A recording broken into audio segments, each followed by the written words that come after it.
sudah terlihat, Bapak Ibu? Sudah, Pak. Sudah. Sudah ya. Nah, kita bicara decision making ya. Kalau kita bicara decision making, ini bicara sesuatu yang kompleks. Kenapa kompleks? Karena keputusan itu kan nggak berdiri sendiri.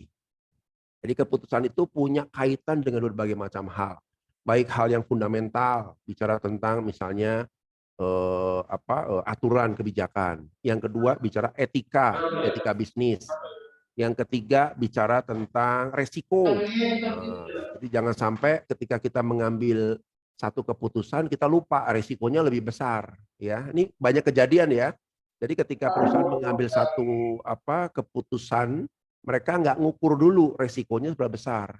Yang penting wah ini lumayan nih kita untung di depan gitu ya. Tapi konsekuensinya ternyata di belakang besar sekali gitu ya.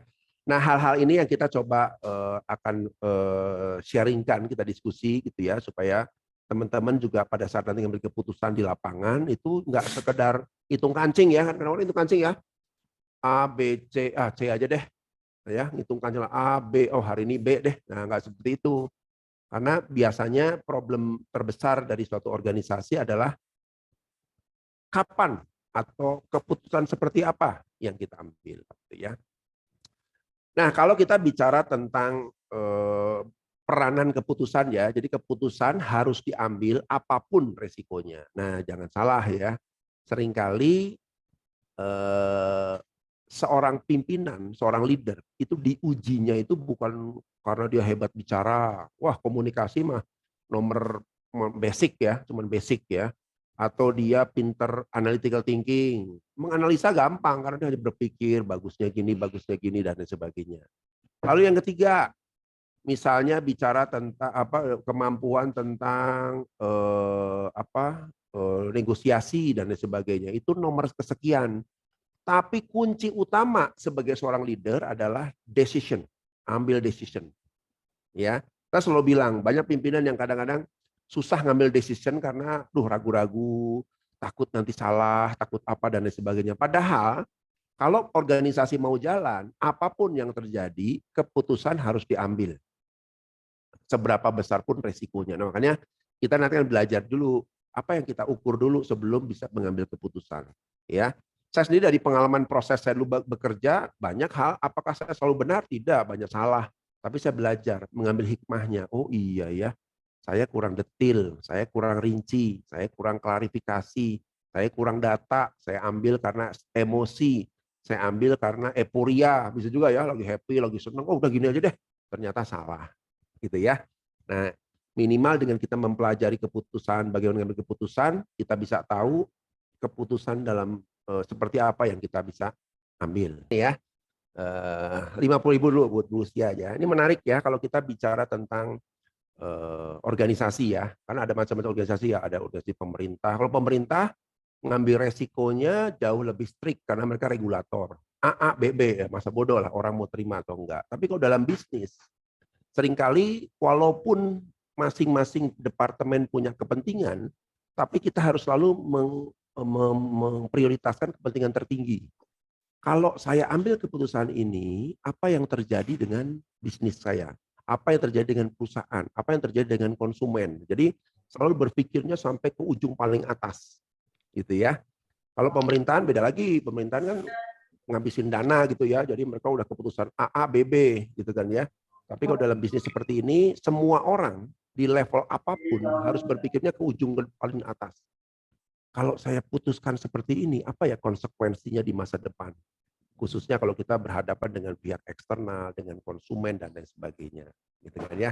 Mungkin teman-teman di departemen lainnya sering gitu ya, kalau kita saat diskusi lalu mempeributkan hal-hal yang esensial seperti tadi, saya sering bilang, yuk kita mundur dulu sedikit, jangan gontok-gontokan dulu, jangan mempeributkan sampai ngotot-ngototan, tapi mundur dulu, yuk kita bareng-bareng pikirkan.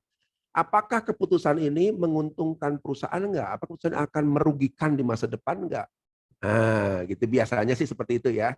Karena kalau kita dalam kondisi emosi dalam memutuskan, ya mungkin kalau saya bilang apakah salah enggak kalau bagian keuangan begitu ketat mengatur konsekuensi tadi ya, toko-toko yang bermasalah. Enggak.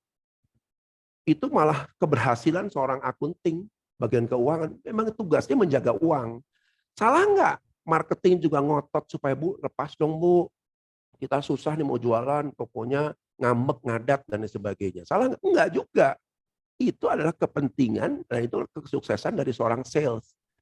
Bagian logistik juga sama. Waduh, ini sales seringkali datanya belum lengkap nih, nggak mau saya tahan dulu deh.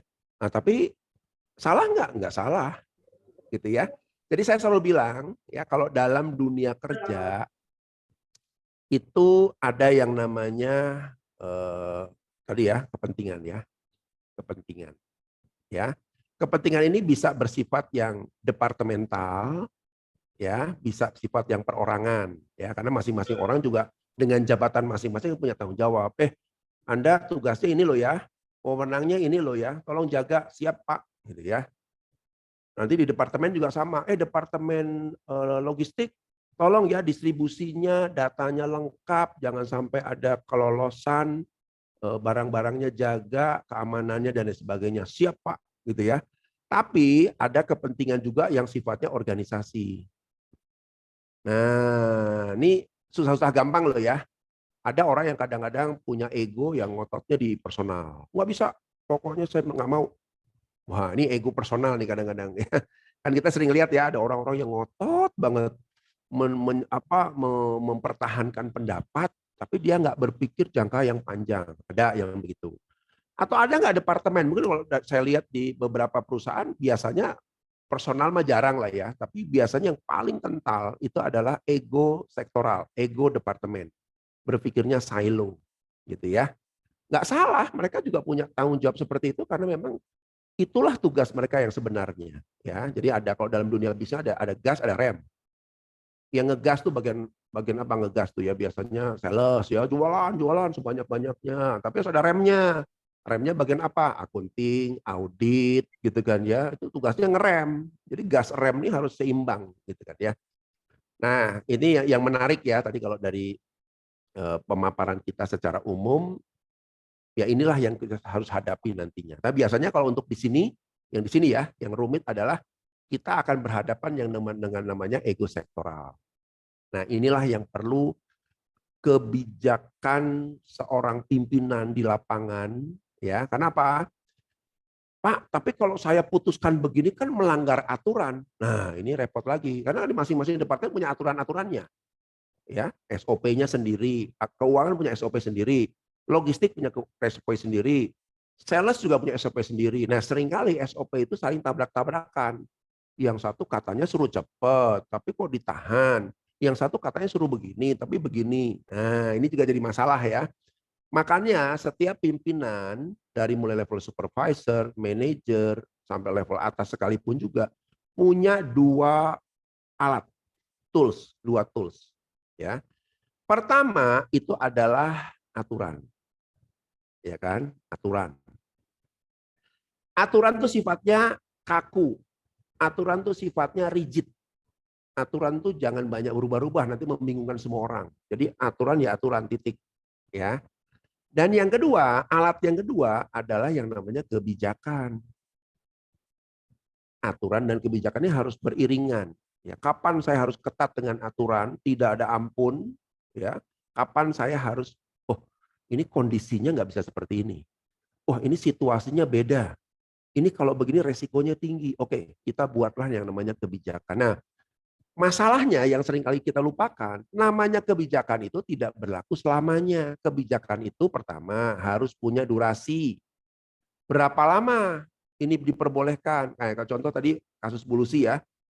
Pak, saya susah juga ya karena sales juga punya kepentingan dia harus jualan. Kalau saya tahan, ini nanti jadi masalah. Boleh kita ambil kebijakan namanya. Tapi harus dalam durasi waktu tertentu. Oke, saya putuskan 2 bulan loh ya. Bulan ketiga kembali ke aturan. Nah, itu yang esensi dari kebijakan itu boleh fleksibel tapi punya durasi waktu. Itu satu. Yang kedua, kebijakan itu juga harus punya struktur kewenangan. Jadi kalau sudah aturan, semua orang ya sudah patuh ngikutin. Tapi kalau kebijakan, minimal saya harus koordinasi dengan satu level di atas saya. Pak, saya ambil kebijakan seperti ini ya.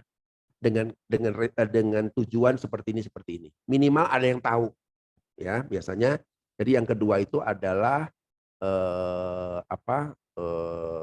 struktur ya, kembali ke struktur dulu ya. Siapa yang atasan kita, minimal beliau harus tahu nih ada kebijakan seperti ini, gitu ya.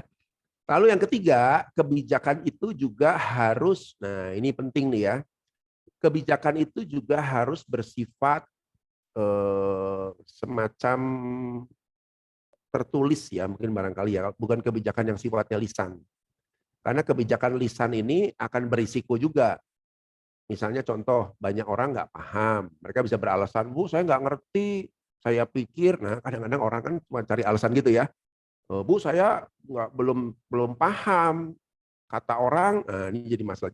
Jadi biasanya kebijakan ini saya tentukan durasinya 2 bulan, batas waktunya sampai tanggal sekian, setelah tanggal sekian tidak berlaku lagi, kebijakannya saya cabut, titik. Ya, ini ada semacam disposisi yang didistribusikan ke tim yang akan berkaitan dengan kebijakan tersebut. Itu biasanya seperti itu. Tapi ini nggak bisa dipungkiri, ya. Nah, terus kalau kebijakannya berlaku terus, Pak, ternyata dengan kebijakan yang saya berikan ini kok ternyata lebih bagus ya, lebih jalannya lebih oke ya, boleh. Nah, kebijakan yang sudah berturut-turut kita anggap sebagai sesuatu sistem yang bagus harus dipindahkan menjadi aturan. Ini ada tertulis lagi, oke, kebijakan seperti ini akan diberlakukan secara general menjadi peraturan perusahaan, ya, jadi SOP dan lain sebagainya. Sehingga orang nggak bingung, wah ini kebijakannya jadinya bagaimana ya? Apa selesai sampai di sini atau bisa terus atau apa? Tapi kalau sudah ditandatangani bahwa ini jadi bentuk SOP baru, aturan baru, ya sudah semua orang bisa patuh ngikutin itu. Itu kira-kira gambarannya ya. Itu kompleksitas dalam pengambilan keputusan sehingga orang nggak bingung. Gitu ya.